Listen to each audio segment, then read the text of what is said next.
좋은 교회, 좋은 TV. 전에도 말씀드렸듯이 마태복음에서 예수님의 사역은 총 3기로 나눌 수가 있는데요. 이스라엘 백성들을 중심으로 했던 1기의 사역, 그리고 이방인들을 중심으로 했던 2기의 사역이 있었고, 십자가의 죽음을 향하여 나아가는 3기의 사역이 있습니다.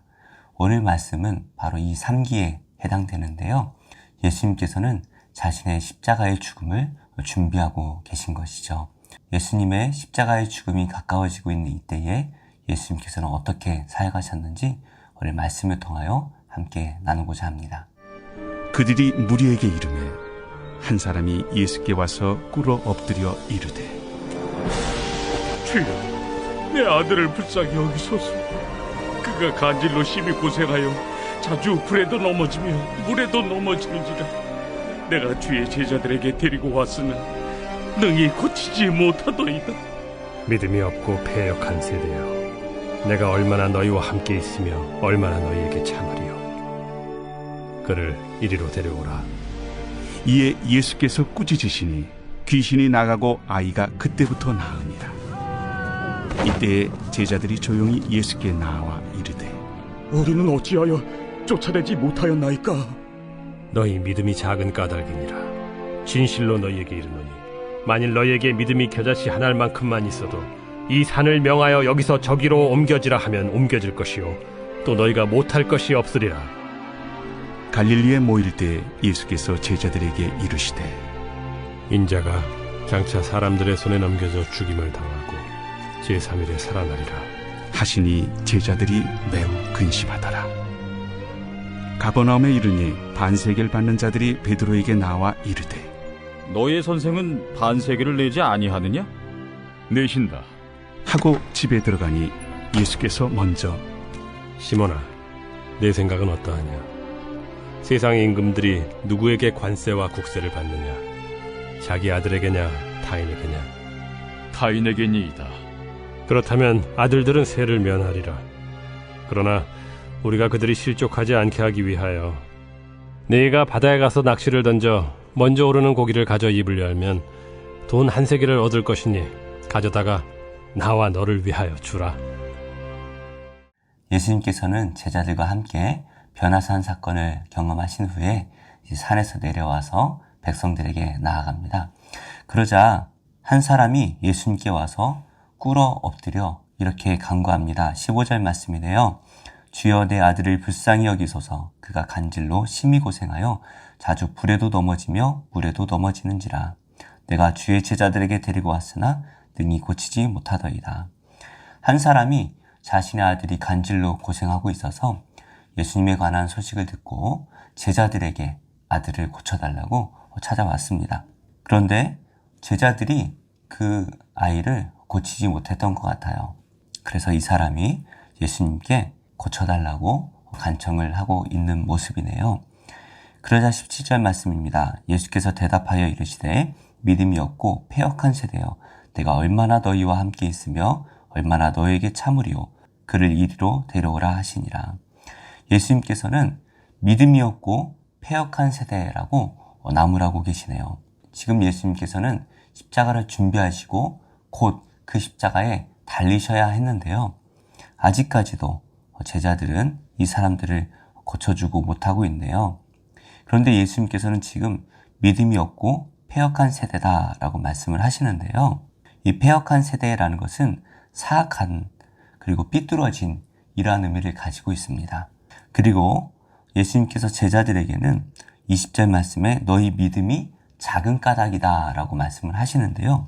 믿음이 없는 것과 또 믿음이 작은 것은 좀 차이가 있는 것이죠. 사실 다른 복음서에서 제자들이 이미 파송되었었고 그들이 병자들을 고치고 귀신들을 내쫓는 그러한 놀라운 일들을 경험했던 자들이죠.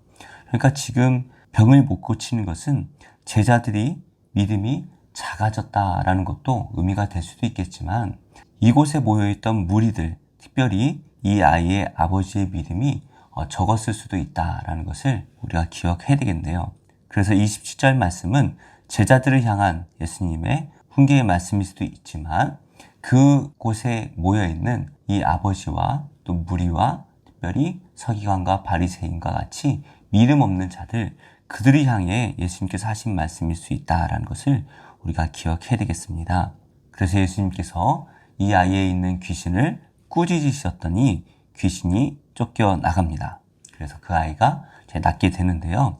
19절 말씀에 보시면 이때의 제자들이 조용히 예수께 나와 이르되 우리는 어찌하여 쫓아내지 못하였나이까. 이 제자들이 조용히 예수님께 여쭤보죠. 그래서 왜 우리는 이 귀신을 쫓아내지 못하였습니까? 물어봤더니 20절 말씀에 이렇게 말씀하시네요. 이르시되 너희 믿음이 작은 까닭이라 진실로 너희에게 이르노니 만일 너희에게 믿음이 겨자씨 한 알만큼만 있어도 이 산을 명하여 여기서 저리로 옮겨지라 하면 옮겨질 것이요 또 너희가 못할 것이 없으리라. 예수님께서는 이 질병을 고치지 못한 이유가 제자들이 믿음이 없었기 때문이다 라고 말씀을 하시네요. 그러시면서 믿음이 좁쌀만한 아주 작은 겨자씨 한 알만큼만 있었다면 산을 옮길 수 있다라고 말씀을 하시는데요. 이 산을 옮긴다라는 말은 불가능한 일을 능히 이룰 수 있다라는 말인 것이죠. 그래서 우리가 믿음만 가지면 불가능한 일이 없다라는 것을 말씀하십니다. 이렇게 간질병에 걸린 아이를 고쳐준 사건은 결국에 믿음이 없는 이 패역한 세대를 훈계하시고 그리고 우리에게 믿음을 가져야 한다라는 예수님의 교훈이 남겨지네요. 그런데 갑자기 예수님께서 이렇게 말씀을 하십니다. 갈릴리에 모일 때에 예수께서 제자들에게 이르시되 인자가 장차 사람들의 손에 넘겨져 죽임을 당하고 제3일에 살아나리라 하시니 제자들이 매우 근심하더라. 16장 21절에서 예수님께서 첫 번째로 자신 십자가에 죽어야 한다라는 것을 말씀하셨는데요. 믿음에 관해서 말씀을 하시던 예수님께서 갑자기 자신이 죽었다가 다시 살아나야 할 것을 다시 말씀을 하시네요. 예수님께서는 3번에 걸쳐 자신의 순환에 대해서 제자들에게 말씀을 하시는데요. 예수님께서 십자가에 달리실 때가 가까이 왔음을 우리가 알 수가 있습니다. 그래서일까요? 17절 말씀에서 예수님께서 믿음이 없고 패역한 세대여 내가 얼마나 너희와 함께 있으며 얼마나 너희에게 참으리요. 이 말씀이 예수님의 조급한 마음을 대변하는 것 같습니다. 이렇게 예수님께서 다시 죽어야 한다라는 것을 말씀하시는데요. 16장에서 첫 번째 순환에 대해서 말씀하실 때에 베드로가 예수님의 발목을 붙들었죠. 베드로가 그렇게 혼났던 것을 기억해서일까요? 제자들이 매우 근심합니다. 근심한다라는 말은 매우 슬퍼하였다라는 말인데요.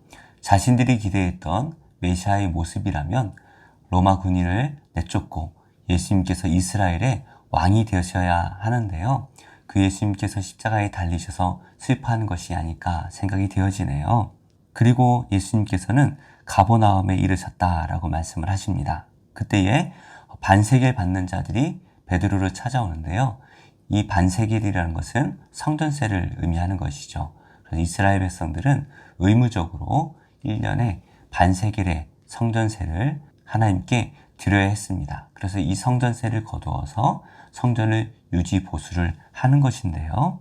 이 성전세를 받는 사람들은 로마에서 파송된 마테나 삭개오와 같은 이 세리와는 달랐습니다. 그들은 로마에 속한 세리였다면 이 성전세를 받는 사람들은 예루살렘 성전에 속한 종교국에 속한 사람들인 것이죠. 그래서 이들이 베드로에게 왜 너희 선생은 반세겔을 내지 않느냐라고 물어보죠. 물론 의무적으로 1년에 한 번 성전세를 내야 하기도 했지만 아마도 예수님을 시험하고자 이런 질문을 한 것이 아닐까 생각이 되어지네요. 그러자 베드로가 내신다 하고 집에 들어갑니다. 그런데 예수님께서는 그 일을 먼저 아시고 베드로에게 먼저 물어보시네요. 시몬아, 내 생각은 어떠하냐? 세상 임금들이 누구에게 관세와 국세를 받느냐? 자기 아들에게냐? 타인에게냐? 임금들은 관세와 국세를 받는데요. 자기 아들에게는 받지 않죠. 왜냐하면 나라를 운영하기 위해 사용할 텐데요. 그 나라가 바로 자신의 것이다 라고 생각했기 때문입니다. 이렇듯 한 나라의 임금이 자기 아들에게는 세를 받지 않는 것처럼 성전의 주인인 우리 하나님, 그리고 그 하나님의 아들이신 예수님께서는 성전세를 받을 필요가 없는 것이죠. 그래서 예수님께서는 아들들은 세를 면하리라 말씀을 하시지만 27절 말씀이네요. 그러나 우리가 그들이 실족하지 않게 하기 위하여 내가 바다에 가서 낚시를 던져 먼저 오르는 고기를 가져 입을 열면 돈 한 세겔을 얻을 것이니 가져다가 나와 너를 위하여 주라 하시니라. 예수님께서는 그 성전세를 드릴 필요가 없다라고 말씀을 하셨지만 그러나 성전세를 걷는 자들이 실족하지 않도록 하기 위해서 이 성전세를 주라 말씀을 하시네요. 그래서 예수님께서 이 땅의 율법과 그리고 성전세라는 그 의무까지도 다 이루시는 모습을 우리가 보게 됩니다. 말씀의 결론을 맺겠습니다. 예수님께서는 십자가를 향하여 계속해서 한 걸음 한 걸음 나아가고 계시네요. 이제 얼마 남지 않은 그 십자가 사건, 그러나 예수님께서 떠나가시기에는 제자들의 믿음이 아직 성숙하지 못하고 이 세대가 너무나 악한 모습을 보시며 답답해 하시는 그 예수님의 마음이 그대로 느껴집니다. 우리는 예수님의 이 말씀에 비추어 볼 때 어떤가요? 우리는 패역한 세대와 달리 살고 있습니까? 우리는 작은 믿음이 아니라 큰 믿음으로 살아가고 있나요? 이 세대를 따라 믿음 없이 살아가는 것이 아니라 하나님 나라의 백성이 되어서 이 땅에서 믿음으로 하나님 나라를 누리며 살아가는 우리 모두가 되어야 할 것입니다. 오늘도 우리는 이 패역한 세상 가운데 나아가야 합니다. 이 패역한 세상에서 오직 말씀을 쫓아 믿음으로 살아가는 우리 모든 성도님들과 또 제가 되기를 예수님의 이름으로 축복합니다. 세상은 들리고 사람들은 변하여도 나는 주를 섬기리. 주님의 사랑은 영원히 변하지 않네.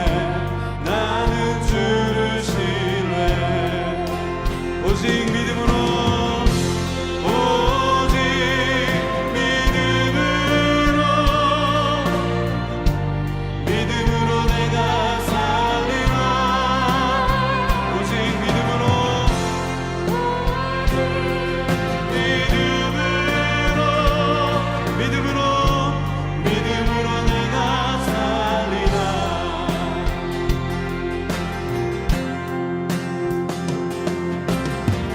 믿음은 들리고 사람들 주를 떠나도 나는 주를 섬기리.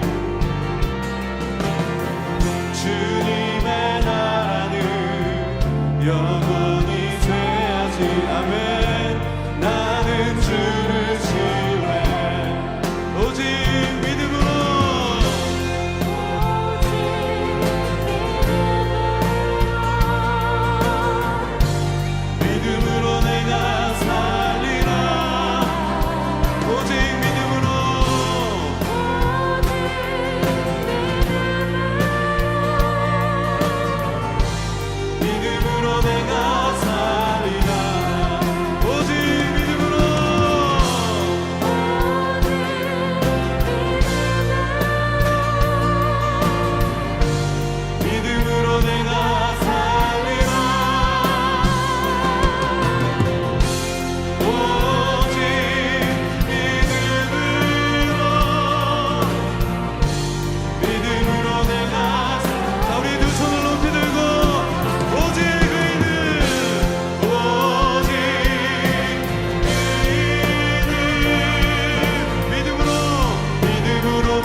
한번 큰 소리로 선포합니다. 오직 의인은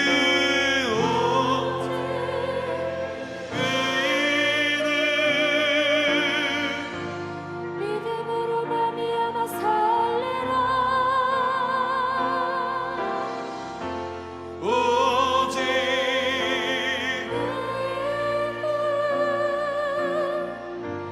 믿음으로 말미암아 살리라.